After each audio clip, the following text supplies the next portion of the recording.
ಈ ಉಪಚುನಾವಣೆಯಲ್ಲಿ ಸಂದರ್ಭದಲ್ಲಿ ಶೋಷಿತ ವರ್ಗಗಳ ಜನರು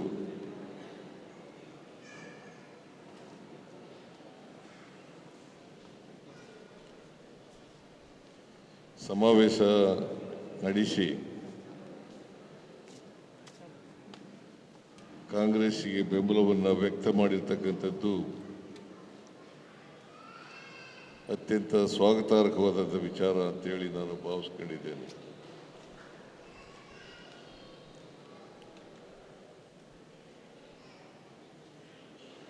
ಕಾಂಗ್ರೆಸ್ ಪಕ್ಷ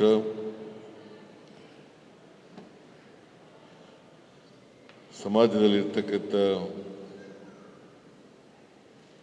ಶೋಷಿತ ವರ್ಗಗಳು, ಎಲ್ಲ ಸಮಾಜದ ಬಡವರು, ಮಹಿಳೆಯರು, ದಲಿತರು, ಅಲ್ಪಸಂಖ್ಯಾತರು,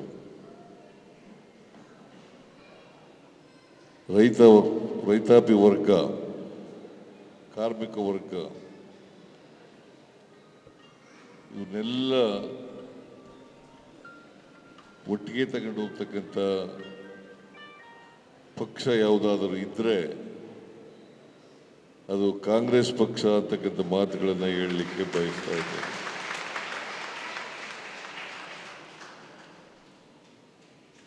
ಸ್ವಾತಂತ್ರ್ಯ ಬಂದಾಗಿನಿಂದ ಇವತ್ತಿನವರೆಗೆ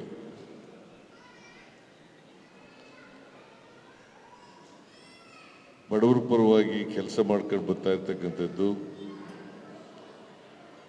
ಕಾಂಗ್ರೆಸ್ ಪಕ್ಷ. ಬಾಬಾ ಸಾಹೇಬ್ ಅಂಬೇಡ್ಕರ್ ಅವರು ಒಂದು ಮಾತನ್ನ ಹೇಳಿದ್ದಾರೆ.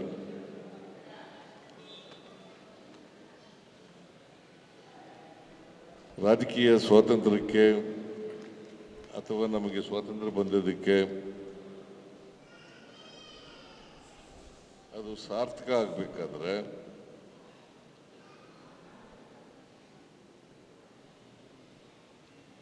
ಅಶಕ್ತ ವರ್ಗ ಯಾರಿದ್ದಾರೆ, ಶೋಷಣೆಗೆ ಒಳಪಟ್ಟಿರ್ತಕ್ಕಂಥ ವರ್ಗ,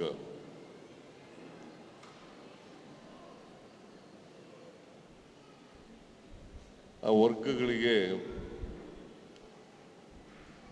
ಆರ್ಥಿಕವಾಗಿ ಸಾಮಾಜಿಕವಾಗಿ ಶಕ್ತಿಯನ್ನು ತುಂಬಬೇಕು. ಅವರು ಕೂಡ ಸ್ವಾವಲಂಬನೆಯಿಂದ ಬದುಕ್ತಕ್ಕಂಥ, ಸ್ವಾಭಿಮಾನದಿಂದ ಬದುಕ್ತಕ್ಕಂಥ ಸಾಮಾಜಿಕ ವ್ಯವಸ್ಥೆ ನಿರ್ಮಾಣ ಆಗಬೇಕು.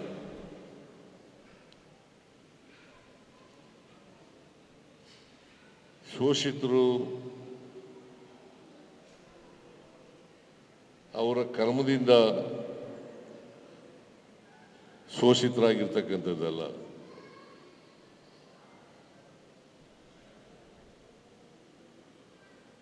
ನೂರಾರು ವರ್ಷಗಳ ಕಾಲ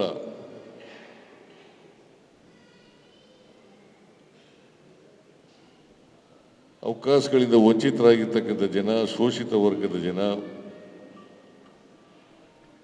ಅಕ್ಷರ ಸಂಸ್ಕೃತಿಯಿಂದ ವಂಚಿತರಾದರು.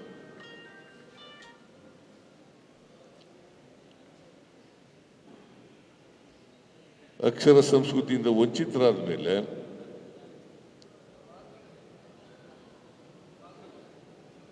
ಅವರು ಅನಿವಾರ್ಯವಾಗಿ ಶೋಷಿತರಾಗ್ತಕ್ಕಂಥ ಪರಿಸ್ಥಿತಿ ನಿರ್ಮಾಣ ಆಯಿತು. ಯಾರಿಗೆ ಅವಕಾಶಗಳು ಸಿಕ್ತು ಅವರು ಮುಂದೆ ಬರಲಿಕ್ಕೆ ಸಾಧ್ಯ ಆಯಿತು. ಯಾರಿಗೆ ಅವಕಾಶಗಳು ಸಿಕ್ಕಲಿಲ್ಲ ಅವರು ಹಿಂದುಳಿದಿರಲಿಕ್ಕೆ ಸಾಧ್ಯ ಆಯಿತು. ಇದನ್ನು ನಾವು ಅರ್ಥ ಮಾಡ್ಕೋಬೇಕಾಗ್ತದೆ. ಬಸವಾದಿ ಶರಣರು ಅದಕ್ಕೋಸ್ಕರನೇ ಕರ್ಮ ಸಿದ್ಧಾಂತವನ್ನು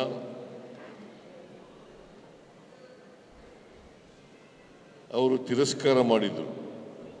ಕರ್ಮ ಸಿದ್ಧಾಂತನ ತಿರಸ್ಕಾರ ಮಾಡಿದರು. ಶೋಷಿತರು ಶೋಷಿತರಾಗೇ ಇರಬೇಕು.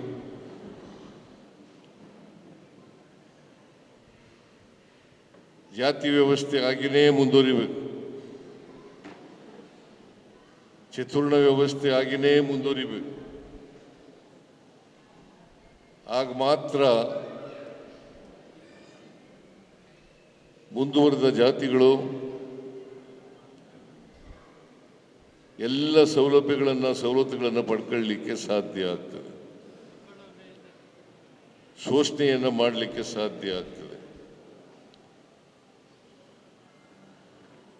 ನಿಮಗೆ ಆರ್ಥಿಕವಾಗಿ ಸಾಮಾಜಿಕವಾಗಿ ಶಕ್ತಿ ಬಂದರೆ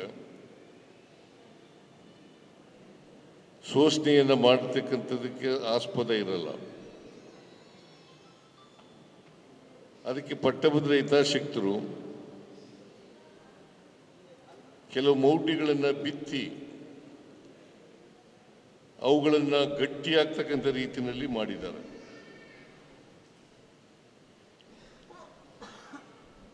ಉದಾಹರಣೆಗೆ,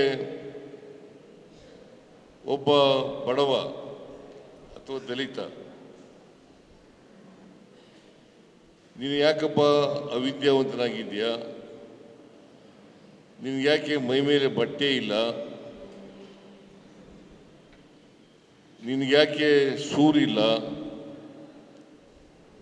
ನಿನಗ್ಯಾಕೆ ಶ್ರೀಮಂತಿಗೆ ಇಲ್ಲ ಅಂತಂದರೆ, ನಾನು ಹಿಂದಿನ ಜನ್ಮದಲ್ಲಿ ಕರ್ಮ ಮಾಡಿಬಿಟ್ಟಿದ್ದೆ, ಅದಕ್ಕೋಸ್ಕರ ಈ ಜನ್ಮದಲ್ಲಿ ನಾನು ಈ ರೀತಿಯಾಗಿ ಇದ್ದೀನಿ ಅಂತಕ್ಕಂಥ ಭಾವನೆ ಬರೋ ರೀತಿಯಲ್ಲಿ ಗಟ್ಟಿಯಾಗಿ ಅದನ್ನು ಬಿತ್ತಿ ಬೆಳೆಸಿದ್ದಾರೆ. ಇದನ್ನು ನಾವೆಲ್ಲರೂ ಕೂಡ ಅರ್ಥ ಮಾಡ್ಕೋಬೇಕಾಗ್ತದೆ. ಅದಕ್ಕೋಸ್ಕರನೇ ನಾನು 2013ರಲ್ಲಿ ಮುಖ್ಯಮಂತ್ರಿ ಆದ ತಕ್ಷಣ ಬಸವಣ್ಣವರ ಹೆಸರಿನಲ್ಲಿ ಪ್ರಮಾಣ ವಚನ ಸ್ವೀಕಾರ ಮಾಡಿದೆ.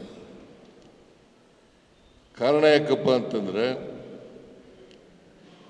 ಸಮಾಜದಲ್ಲಿರ್ತಕ್ಕಂಥ ಬಡವರು, ದಲಿತರು, ಹಿಂದುಳಿದವರು, ಅಲ್ಪಸಂಖ್ಯಾತರು,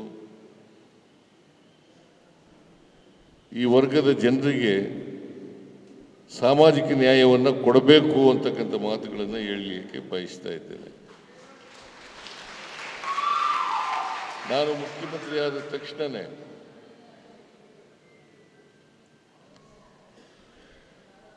ಅಂಬೇಡ್ಕರ್ ಅಭಿವೃದ್ಧಿ ನಿಗಮ, ದೇವರಾಜ ಅರಸು ಅಭಿವೃದ್ಧಿ ನಿಗಮ, ವಾಲ್ಮೀಕಿ ಅಭಿವೃದ್ಧಿ ನಿಗಮ, ಅಲ್ಪಸಂಖ್ಯಾತರ ಅಭಿವೃದ್ಧಿ ನಿಗಮ, ಇಲ್ಲಿ ಯಾರ್ಯಾರು ಸಾಲ ತಗೊಂಡಿದ್ರು ಸಾಲ ಮತ್ತು ಬಡ್ಡಿ ಎರಡನ್ನೂ ಕೂಡ ಮನ್ನಾ ಮಾಡ್ತಕ್ಕಂಥ ತೀರ್ಮಾನವನ್ನು ಮಾಡಿದೆ. ದೇವರಾಜ ಅರಸು ಅಭಿವೃದ್ಧಿ ನಿಗಮ, ಅಂಬೇಡ್ಕರ್ ಅಭಿವೃದ್ಧಿ ನಿಗಮ, ವಾಲ್ಮೀಕಿ ಅಭಿವೃದ್ಧಿ ನಿಗಮ, ಅಲ್ಪಸಂಖ್ಯಾತರ ಅಭಿವೃದ್ಧಿ ನಿಗಮ, ಇಲ್ಲಿ ಯಾರ್ಯಾರು ಸಾಲ ತಗೊಂಡಿದ್ರು ಮತ್ತು ಅದರ ಮೇಲೆ ಬಡ್ಡಿ ಬೆಳೆದಿತ್ತು, ಬಡ್ಡಿ ಮತ್ತು ಅಸಲು ಎರಡನ್ನೂ ಕೂಡ ಮನ್ನಾ ಮಾಡಿದೆ. ಕಾರಣ ಯಾಕಪ್ಪ ಅಂತಂದರೆ, ಈ ವರ್ಗದ ಜನ, ಶೋಷಿತ ವರ್ಗದ ಜನ, ಇವರು ಸಾಲದಿಂದ ವಿಮುಕ್ತರಾಗಬೇಕು, ಸಾಲ ಇರಬಾರದು, ವಿಮುಕ್ತರಾಗಬೇಕು ಅಂತೇಳಿ ತೀರ್ಮಾನ ಮಾಡಿದೆ. ಅದಕ್ಕೋಸ್ಕರನೇ ಈ ತೀರ್ಮಾನವನ್ನು ಮಾಡಿ ನಂತರ ಮಾಡಿದ್ದು ಅನ್ನಭಾಗ್ಯ ಕಾರ್ಯಕ್ರಮ. ಅನ್ನಭಾಗ್ಯ ಕಾರ್ಯಕ್ರಮ ನಿಮಗೆಲ್ಲ ಒಂದು ನನ್ನ ಅನುಭವದ ಮಾತುಗಳನ್ನು ತಮ್ಮ ಮುಂದೆ ಇಡಲಿಕ್ಕೆ ಬಯಸ್ತಾ ಇದ್ದೇನೆ. ನಾನು ಸಣ್ಣ ಹುಡುಗ, ಅಂದರೆ ಪ್ರಾಥಮಿಕ ಶಾಲೆಯಲ್ಲಿ ಮಾಧ್ಯಮಿಕ ಶಾಲೆಯಲ್ಲಿ ಓದ್ತಾ ಇದ್ದೆ. ಅಲ್ಲಿ ಓದುವಾಗ ನಮ್ಮೂರಿನಲ್ಲಿ 80%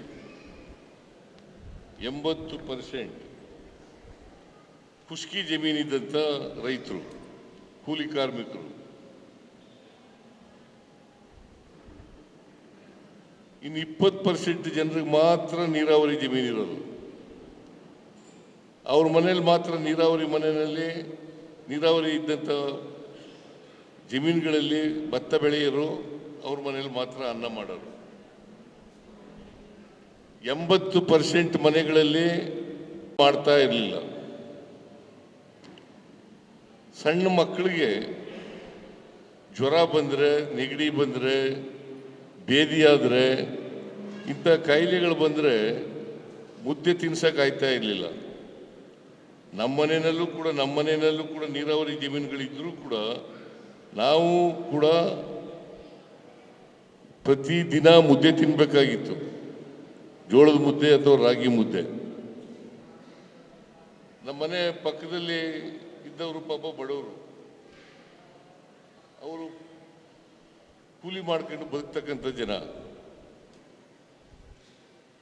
ಅವರು ಮಕ್ಕಳಿಗೆ ಕಾಯಿಲೆ ಬಂದರೆ ನಮ್ಮ ಮನೆಗೆ ಒಂದು ತುತ್ತು ಅನ್ನ ಈಸ್ಕೊಳಕ್ಕೆ ಬರೋದು ಅವ್ರ ಮಕ್ಕಳಿಗೆ. ನಾನು ಅದನ್ನು ಕಣ್ಣಾರೆ ನೋಡ್ತಾ ಇದ್ದೆ. ನಮ್ಮ ಅವ್ವ ಗೊಣೆ ಕಂಡು ಕೊಡಳು.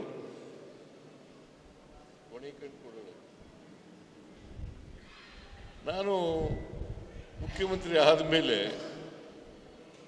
ಕರ್ನಾಟಕ ಹಸಿವು ಮುಕ್ತ ರಾಜ್ಯ ಆಗಬೇಕು, ಮತ್ತೆ ಯಾರೂ ಕೂಡ ಯಾರ ಮನೆ ಬಾಗಿಲಿಗೂ ಹೋಗಿ ಕೈ ಒಡ್ಡಬಾರದು, ಒಂದು ತುತ್ತ ಅನ್ನಕ್ಕೆ ಕೈ ಒಡ್ಡಬಾರದು ಅಂತ ತೀರ್ಮಾನ ಮಾಡಿದೆ. ಅದಕ್ಕೋಸ್ಕರನೇ ಅನ್ನಭಾಗ್ಯದ ಕಾರ್ಯಕ್ರಮದ ಮೂಲಕ 5 kg ಅಕ್ಕಿಯನ್ನು ಪುಕ್ಕಟ್ಟಿಯಾಗಿ ಕೊಡ್ತಾ ಇದ್ದೆ. ಆಮೇಲೆ 7 kg ಮಾಡಿದೆ. ಕೊನೆ 1 ವರ್ಷ ಇರುವಾಗ 7 kg ಮಾಡಿದೆ. ಬಸವರಾಜ ಬೊಮ್ಮಾಯಿ ಅದನ್ನು ಮತ್ತೆ 5 kg ಇಳಿಸ್ಬಿಟ್ರು. ನಾನು ಯಾಕೆ ಈ ಮಾತನ್ನು ಹೇಳ್ತಾ ಇದ್ದೀನಿ ಅಂತಂದರೆ, ಕರ್ನಾಟಕದಲ್ಲಿ ಯಾರು ಕೂಡ ಹಸಿದು ಮಲಗಬಾರದು. ಇನ್ನೊಬ್ಬರು ಮನೆ ಹತ್ರ ಹೋಗಿ ಒಂದು ತುತ್ತು ಅನ್ನಕ್ಕೋಸ್ಕರ ಕೈ ಒಡ್ಡಬಾರದು. ಇದು ಕರ್ನಾಟಕ ರಾಜ್ಯದಲ್ಲಿ ಎಲ್ಲ ಕಡೆ ಇರಬೇಕು ಅಂತೇಳಿ ಕರ್ನಾಟಕ ರಾಜ್ಯದ ಎಲ್ಲ ಬಡತನ ರೇಖೆಯಿಂದ ಕೆಳಗಡೆ ಇರ್ತಕ್ಕಂಥವರೆಲ್ಲರಿಗೂ ಕೂಡ ಅನ್ನಭಾಗ್ಯ ಕಾರ್ಯಕ್ರಮವನ್ನು ಜಾರಿ ಮಾಡ್ತಕ್ಕಂಥ ಕೆಲಸವನ್ನು ಮಾಡಿದೆ. ಈಗ 2023 ಮತ್ತೆ ಅಧಿಕಾರಕ್ಕೆ ಬಂದ ಮೇಲೆ ಇನ್ನೂ 5 kg ಅಕ್ಕಿ ಕೊಡ್ತಕ್ಕಂಥ ಕೆಲಸವನ್ನು ಮಾಡಿದೆ. ಇದರ್ಥ ಯಾಕೆ ಮಾಡಿದೆ ಅಂತಂದರೆ, ಹೊಟ್ಟೆ ತುಂಬ ಊಟ ಮಾಡಬೇಕು. ಕರ್ನಾಟಕದಲ್ಲಿ ಹಸಿವು ಮುಕ್ತ ರಾಜ್ಯ ಆಗಬೇಕು. ಇದಕ್ಕೋಸ್ಕರ ಈ ಕಾರ್ಯಕ್ರಮವನ್ನು ಜಾರಿಗೆ ತಂದದ್ದು ಅಂತಕ್ಕಂಥ ಮಾತುಗಳನ್ನು ತಮಗೆ ತಿಳಿಸಲಿಕ್ಕೆ ಬಯಸ್ತಾ ಇದ್ದೇನೆ. ಅದಕ್ಕಿಂತ ಮೊದಲು ಫುಡ್ ಸೆಕ್ಯೂರಿಟಿ ಆಕ್ಟ್, ಈ ಕಾಯ್ದೆಯನ್ನು ತಂದಂಥವರು ಮನಮೋಹನ್ ಸಿಂಗ್ರವರು, ಭಾರತೀಯ ಜನತಾ ಪಕ್ಷ ಅಲ್ಲ. ಈಗ ಭಾರತೀಯ ಜನತಾ ಪಕ್ಷದವರು ಎಲ್ಲ ಕಡೆ ಹೇಳ್ಕ ತಿರುಗಾಡ್ತಾರೆ, ನರೇಂದ್ರ ಮೋದಿಯವರು 5 kg ಅಕ್ಕಿಯನ್ನು ಪುಕ್ಕಟೆ ಕೊಡ್ತಕ್ಕಂಥ ಕೆಲಸವನ್ನು ಮಾಡಿದ್ರು ಅಂತ. ಇದು ಸುಳ್ಳು. 5 kg ಅಕ್ಕಿಯನ್ನು ಕೊಡ್ತಕ್ಕಂಥ ಕೆಲಸವನ್ನು ಮಾಡಿದ್ದು ಮನಮೋಹನ್ ಸಿಂಗ್ರವರು ಅಂತಕ್ಕಂಥದ್ದನ್ನು ಮರಿಬಾರ್ದು.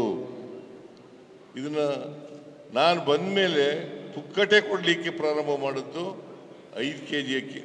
ಮನಮೋಹನ್ ಸಿಂಗ್ರವರು ಇದ್ದಾಗ 3 ರೂಪಾಯಿಗೆ 1 kg ಅಕ್ಕಿ ಕೊಡ್ತಾ ಇತ್ತು. ನಾನು ಬಂದ ಮೇಲೆ ಕರ್ನಾಟಕದಲ್ಲಿ ಪುಕ್ಕಟೆಯಾಗಿ ಯಾವುದೇ ದುಡ್ಡಿಲ್ಲೇನೆ 5 kg ಅಕ್ಕಿ ಕೊಡ್ತಕ್ಕಂಥ ಕೆಲಸವನ್ನು ಮಾಡಿದೆ. ಅದರಿಂದ ಶೋಷಿತ ವರ್ಗದ ಜನ, ಬಡ ಜನತೆ, ಅವರು ಕೂಡ 2 ಹೊತ್ತು ಊಟ ಮಾಡಲೇಬೇಕು.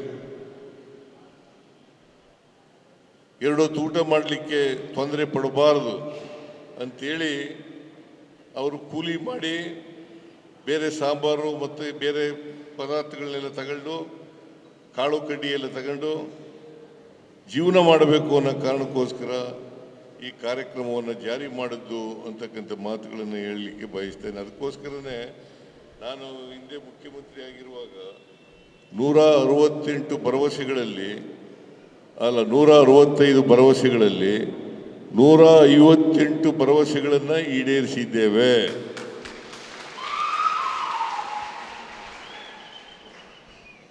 ಆಮೇಲೆ 2023ರಲ್ಲಿ ಮತ್ತೆ ಅಧಿಕಾರಕ್ಕೆ ಬಂದ ಮೇಲೆ 592 ಭರವಸೆಗಳನ್ನು ಕೊಟ್ಟವು ಮ್ಯಾನಿಫೆಸ್ಟೋ ಮೂಲಕ. ಅದ್ರ ಜೊತೆಗೆ 5 ಗ್ಯಾರಂಟಿ ಯೋಜನೆಗಳ ಜಾತಿಗಳಲ್ಲಿ ಬಡವರು ಇರ್ತಕ್ಕಂಥವ್ರು ಅಷ್ಟೇ ಅಲ್ಲ, ಜಾತ್ಯತೀತವಾಗಿ ಕೂಡ ಪಕ್ಷಾತೀತವಾಗಿ ಕೂಡ ಕೊಟ್ಟೆ. ಈಗ ಬಿಜೆಪಿಯವರು ತಗೋತಾ ಇಲ್ವಾ? ಬಿಜೆಪಿಯಲ್ಲಿರ್ತಕ್ಕಂಥ ಬಡವರು ಅಕ್ಕಿ ತಗೋತಾ ಇಲ್ವಾ? 2,000 ರೂಪಾಯಿ ತಗೋತಾ ಇಲ್ವಾ? ಉಚಿತವಾಗಿ ಬಸ್ನಲ್ಲಿ ಪ್ರಯಾಣ ಮಾಡ್ತಾ ಇಲ್ವಾ? ಗೃಹ ಜ್ಯೋತಿನಲ್ಲಿ 200 ಯೂನಿಟ್ವರೆಗೆ ವಿದ್ಯುತ್ ಶಕ್ತಿ ಬಳಸ್ಕೊತಾ ಇಲ್ವಾ? ಎಲ್ಲ ಮಾಡಿದ್ದು ಬಡವರಿಗೋಸ್ಕರ ಈ ಕಾರ್ಯಕ್ರಮ ಮಾಡಿದ್ದು, ಶೋಷಿತರಿಗೋಸ್ಕರ ಈ ಕಾರ್ಯಕ್ರಮ ಮಾಡಿದ್ದು. ಅದರಲ್ಲಿ ಜಾತಿ ಇಲ್ಲ, ಧರ್ಮ ಇಲ್ಲ, ಭಾಷೆ ಇಲ್ಲ, ಎಲ್ಲ ತಳ ಸಮುದಾಯದ ಜನ ಅದಕ್ಕೋಸ್ಕರ ನಾನು ಈ ಸಾರಿ ಬಜೆಟ್ನಲ್ಲೂ ಕೂಡ ಪ್ರಸ್ತಾಪ ಮಾಡಿದೆ. ಎಕನಾಮಿಕ್ಸ್ನಲ್ಲಿ 2 ಥರ ಥಿಯರಿಗಳಿದ್ದಾವೆ. ಒಂದು ಟ್ರಿಕಲ್ ಡೌನ್ ಎಕನಾಮಿಕ್ ಥಿಯರಿ, ಇನ್ನೊಂದು universal basic income economic theory. ಭಾರತೀಯ ಜನತಾ ಪಕ್ಷದವರು ನಂಬ್ಕೊಂಡಿರ್ತಕ್ಕಂಥದ್ದು ಟ್ರಿಕಲ್ ಡೌನ್ ಎಕನಾಮಿಕ್ ಥಿಯರಿನಲ್ಲಿ ನಂಬಿಕೆ ಇಟ್ಕೊಂಡಿರ್ತಕ್ಕಂಥವ್ರು. ಅಂದರೆ ಸಪ್ಲೈ ಮಾಡಿದ್ರೆ ಈ ರಾಜ್ಯ ಬಡತನ ಹೋಗ್ಬಿಡ್ತದೆ, ನಿರುದ್ಯೋಗ ಹೋಗ್ಬಿಡ್ತದೆ ಅಂತಕ್ಕಂಥ ನಂಬಿಕೆ ಇಟ್ಕೊಂಡಿರ್ತಕ್ಕಂಥವ್ರು.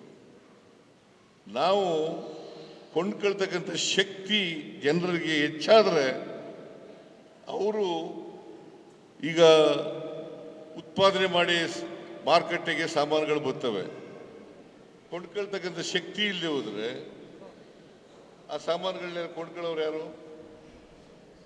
ಅದಕ್ಕೋಸ್ಕರ ಕೊಂಡ್ಕೊಳ್ತಕ್ಕಂಥ ಶಕ್ತಿಯನ್ನು, ಅದಕ್ಕೆ ನಾವು ಸಪ್ಲೈ ಮತ್ತು ಡಿಮ್ಯಾಂಡ್, ಸಪ್ಲೈ ಮಾಡ್ತಕ್ಕಂಥವ್ರು ಮೇಲ್ವರ್ಗದ ಜನ, ಕಾರ್ಪೊರೇಟ್ ಬಾಡಿಗಳು, ಡಿಮ್ಯಾಂಡ್ ಮಾಡ್ತಕ್ಕಂಥವ್ರು ತಳ ಸಮುದಾಯದ ಜನ. ತಳ ಸಮುದಾಯದ ಜನರ ಪರವಾಗಿರ್ತಕ್ಕಂಥವ್ರು ಕಾಂಗ್ರೆಸ್ನವರು, ಮೇಲ್ವರ್ಗದವರು ಪರವಾಗಿರ್ತಕ್ಕಂಥವ್ರು ಬಿಜೆಪಿಯವರು. That is the difference between BJP and Congress. ಇದು ವ್ಯತ್ಯಾಸ ಅಂತಕ್ಕಂಥದ್ದನ್ನು ತಾವು ತಿಳ್ಕೋಬೇಕಾಗ್ತದೆ. ಅದರಿಂದ ಕಾಂಗ್ರೆಸ್ ಪಕ್ಷ ಯಾವಾಗಲೂ ಕೂಡ ಶೋಷಿತ ವರ್ಗದ ಪರವಾಗಿದ್ದಾರೆ. ಇದು ಒಂದು. ಮೊನ್ನೆ ಯಾರವನು ಮೈಸೂರಿನ MP ಪ್ರತಾಪ್ ಸಿಂಹ ನನ್ನ ಮೇಲೆ ಅಟ್ಯಾಕ್ ಮಾಡೋ ಹೋಗಿದ್ದಾನೆ. ಈ RSSನವರು ಯಾವಾಗಲೂ ಕೂಡ ನನ್ನ ಮೇಲೆ ಅಟ್ಯಾಕ್ ಮಾಡೋದು. ಯಾಕೆ ಅಟ್ಯಾಕ್ ಮಾಡ್ತಾರೆ ಅಂತಂದರೆ, ನಾನು ಬಡವರ ಪರವಾಗಿದ್ದೀನಿ, ಶೋಷಿತರ ಪರವಾಗಿದ್ದೀನಿ ಅಂತ ಕಾರಣಕ್ಕೋಸ್ಕರ. ಬಡವರ ವಿರೋಧಿಗಳು ಭಾರತೀಯ ಜನತಾ ಪಕ್ಷದವರು, ಬಡವರ ವಿರೋಧಿಗಳು ಭಾರತೀಯ ಜನತಾ ಪಕ್ಷದವರು, ಮಹಿಳೆಯರ ವಿರೋಧಿಗಳು ಭಾರತೀಯ ಜನತಾ ಪಕ್ಷದವರು, ರೈತರ ವಿರೋಧಿಗಳು ಭಾರತೀಯ ಜನತಾ ಪಕ್ಷದವರು, ದಲಿತರ ವಿರೋಧಿಗಳು ಭಾರತೀಯ ಜನತಾ ಪಕ್ಷದವರು, ಕಾರ್ಮಿಕರ ವಿರೋಧಿಗಳು ಭಾರತೀಯ ಜನತಾ ಪಕ್ಷದವರು, ಮತ್ತೆ ಈ ದಲಿತರ ವಿರೋಧಿಗಳು, ಅಲ್ಪಸಂಖ್ಯಾತರ ವಿರೋಧಿಗಳು ಭಾರತೀಯ ಜನತಾ ಪಕ್ಷದವರು. ಅದಕ್ಕೋಸ್ಕರನೇ ಒಂದು, ನಾನು ಹಿಂದುಳಿದ ಜಾತಿಗೆ ಸೇರಿದಂಥವನು ಅನ್ನೋ ಕಾರಣಕ್ಕೋಸ್ಕರ, ಹಿಂದುಳಿದ ವರ್ಗಕ್ಕೆ ಸೇರಿದಂಥವನು ಅನ್ನೋ ಕಾರಣಕ್ಕೋಸ್ಕರ. ಆಮೇಲೆ ಕರ್ನಾಟಕದಲ್ಲಿ ಹೆಚ್ಚು ಕಾಲ ಮುಖ್ಯಮಂತ್ರಿಯಾಗಿ ಇದ್ದೀನಿ ಅನ್ನೋ ಕಾರಣಕ್ಕೋಸ್ಕರ ಭಾರತೀಯ ಜನತಾ ಪಕ್ಷದವರು ಯಾಕೆ ಅಟ್ಯಾಕ್ ಮಾಡ್ತಾರೆ ನನ್ನನ್ನು ವೈಯಕ್ತಿಕವಾಗಿ ಅಂತಂದರೆ, ಈ ಕಾರಣಕ್ಕೋಸ್ಕರ ಹೆಚ್ಚು ವರ್ಷಗಳ ಕಾಲ ಮುಖ್ಯಮಂತ್ರಿಯಾಗಿದ್ದಾನೆ ಅಂತಕ್ಕಂಥ ಕಾರಣಕ್ಕೋಸ್ಕರ. ಜೊತೆಗೆ ಶೋಷಿತ ವರ್ಗಗಳ ಪರವಾಗಿದ್ದಾನೆ, ಶೋಷಿತ ವರ್ಗಗಳ ಪರವಾಗಿರಬಾರದು, ಅಸಮಾನತೆಯನ್ನು ನಿವಾರಣೆ ಮಾಡಲಿಕ್ಕೆ ಕೊಟ್ಟಿದ್ದಾರೆ. ಎಲ್ರಿಗೂ ರಕ್ಷಣೆಯನ್ನು ಕೊಡ್ತಕ್ಕಂಥ ಕೆಲಸವನ್ನು ಮಾಡ್ತಾ ಇದ್ದಾರೆ. ಆದ್ದರಿಂದ ಈ ಮುಖ್ಯಮಂತ್ರಿ ಸೋಲಿಸಬೇಕು ಅನ್ನೋ ಕಾರಣಕ್ಕೋಸ್ಕರವಾಗಿ ನಿನ್ನೆ ಪ್ರತಾಪ್ ಸಿಂಹನ ಮೂಲಕ ಮಾಡಿಸಿದ್ದಾರೆ RSSನವರು ಮನುವಾದಿಗಳು. ಅಲ್ಲದೆ ನನ್ನ ಮೇಲೆ ಯಾಕೆ ಏನಂತ ಮಾಡ್ತಾರೆ ಆರೋಪ ಏನು ಮಾಡೋಕ್ಕೆ ಮಾಡ್ತಾರೆ? ನನ್ನ ಮೇಲೆ ಆರೋಪ ಮಾಡೋಕ್ಕೆ ಏನಿದೆ? ನಾನು ಭ್ರಷ್ಟ ಅಥವಾ ಏನು ಕೆಲಸ ಮಾಡಿಲ್ವಾ? ಅವರು 9 ವರ್ಷ ಅಧಿಕಾರದಲ್ಲಿದ್ದಾರೆ. 9 ವರ್ಷದಲ್ಲಿ ಏನು ಮಾಡಿದ್ದೀವಿ ಅಂತ ಹೇಳ್ತಾರೆ. 9 ವರ್ಷದಲ್ಲಿ ಏನು ಮಾಡಿದ್ದೀವಿ? ಓಲಿ ಇಂದಿನ 5 ವರ್ಷ ಬಿಟ್ಬಿಡೋಣ. ಈಗ 4 ವರ್ಷ ಇದ್ರಲ್ಲ, 19ರಿಂದ 23ರವರೆಗೆ ಏನು ಮಾಡಿದ್ರು? ಏನಾದ್ರು ಮಾಡಿದ್ರೆ ಜನರ ಮುಂದೆ ಹೇಳ್ಬೇಕಲ್ಲ, ಜನರ ಮುಂದೆ ಹೇಳ್ಬೇಕಲ್ಲ, ಇಂತಿಂತವೆಲ್ಲ ಕೆಲಸ ಮಾಡಿದೀವಪ್ಪ, ನಮ್ಗೆ ಓಟ್ ಕೊಡಿ ಅಂತ ಕೇಳಬೇಕು. ಅದ್ರ ಬದಲು ಸಿದ್ದರಾಮಯ್ಯನ ಅಟ್ಯಾಕ್ ಮಾಡೋದು.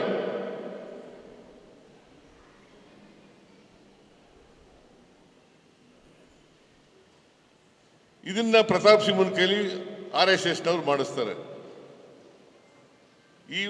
ಇದರಲ್ಲೂ ಕೂಡ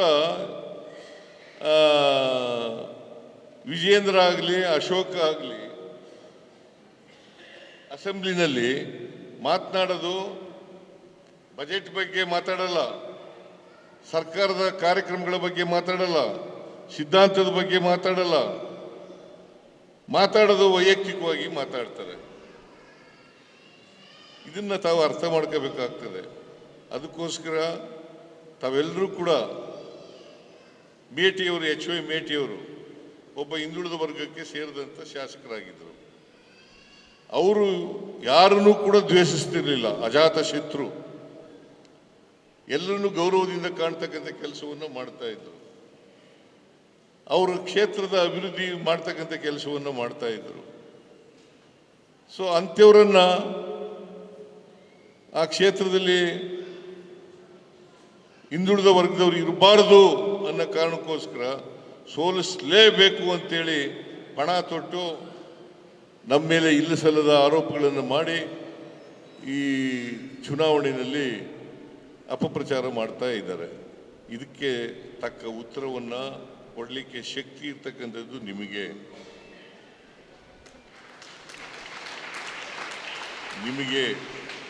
ಆದ್ದರಿಂದ ಯಾವ ಕಾರಣಕ್ಕೂ ಕೂಡ BJPಯವರ ದಾರಿ ತಪ್ಪಿಸ್ತಕ್ಕಂಥ ಕೆಲಸಕ್ಕೆ ನೀವು ಬಲಿಯಾಗಬೇಡಿ, ಅವರ ಆಶೆ ಆಮಿಷಗಳಿಗೆ ಬಲಿಯಾಗಬೇಡಿ. ಆದ್ದರಿಂದ ನೀವೆಲ್ಲರೂ ಕೂಡ 9ನೇ ತಾರೀಕು ನಡೀತಕ್ಕಂಥ ಉಪಚುನಾವಣೆಯಲ್ಲಿ ಅವ್ರ ಮಗನಿಗೆ ಟಿಕೆಟ್ ಕೊಟ್ಟಿದ್ದೀವಿ ನಾವು. ಈ ಸಾರಿ ಮೇಟಿಯವ್ರ ಮಗನಿಗೆ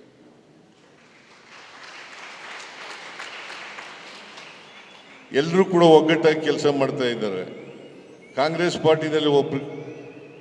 ಅದಕ್ಕೋಸ್ಕರ ನೀವೆಲ್ಲರೂ ಕೂಡ ನಾನು ಒಂದು ಮನವಿಯನ್ನು ನಿಮ್ಮಲ್ಲಿ ಮಾಡೋದೇನಪ್ಪ ಅಂತಂದ್ರೆ, ಈ ಸಾರಿ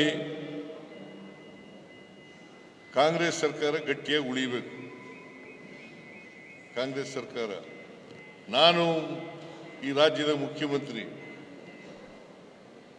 ಅದಕ್ಕೋಸ್ಕರ ಈ ಬಾಗಲಕೋಟೆ ಅಭಿವೃದ್ಧಿ ಆಗಬೇಕಾದ್ರೆ ಅದು ಮೇಟಿಯವ್ರ ಮಗನಿಂದ ಮಾತ್ರ ಸಾಧ್ಯವೇ ಬರ್ತಕ್ಕಂಥ ಮಾತುಗಳನ್ನು ಹೇಳಿ. ಈಗ BJP ಅಭ್ಯರ್ಥಿ 3 ಸಾರಿ ಶಾಸಕರಾಗಿದ್ದರು. ಏನನ್ನು ಡೆವಲಪ್ ಮಾಡಿದ್ದಾರೆ? ಬಾಗಲಕೋಟೆನ 3 ಸಾರಿ ಶಾಸಕರಾಗಿದ್ದರು. 3 ಸಾರಿ ಶಾಸಕರಾಗಿ ಏನು ಅಭಿವೃದ್ಧಿ ಮಾಡಿದ್ದಾರೆ? ಇದನ್ನು ತಾವು ಅರ್ಥ ಮಾಡ್ಕೋಬೇಕು ಅಂತಕ್ಕಂಥ ಮಾತುಗಳನ್ನು ಹೇಳಿ 9ನೇ ತಾರೀಕು ನೀವೆಲ್ಲರೂ ಕೂಡ ಯಾವ ಕಾರಣಕ್ಕೂ ಕೂಡ BJP ಅಧಿಕಾರಕ್ಕೆ ಬರಬಾರ್ದು, ಶಾಸಕರಾಗಬಾರ್ದು. ನಮ್ಮ ಸರ್ಕಾರ ಇದೆ. ಕಾಂಗ್ರೆಸ್ ಪಕ್ಷದ ಅಭ್ಯರ್ಥಿ ಗೆದ್ದರೆ ಎಲ್ಲ ಅಭಿವೃದ್ಧಿಗಳನ್ನು ಮಾಡಲಿಕ್ಕೆ ಸಾಧ್ಯ ಆಗ್ತದೆ. ನಾನು ಕೂಡ ಬೆಂಬಲಿತನಾಗಿ ಇರಲಿಕ್ಕೆ ಸಾಧ್ಯ ಆಗ್ತದೆ. ಅದರಿಂದ ನೀವೆಲ್ಲರೂ ಕೂಡ 9ನೇ ತಾರೀಕು ಮತಗಟ್ಟೆಗೆ ಹೋಗಿ ಇವರ ಕ್ರಮ ಸಂಖ್ಯೆ ನಂಬರ್ 1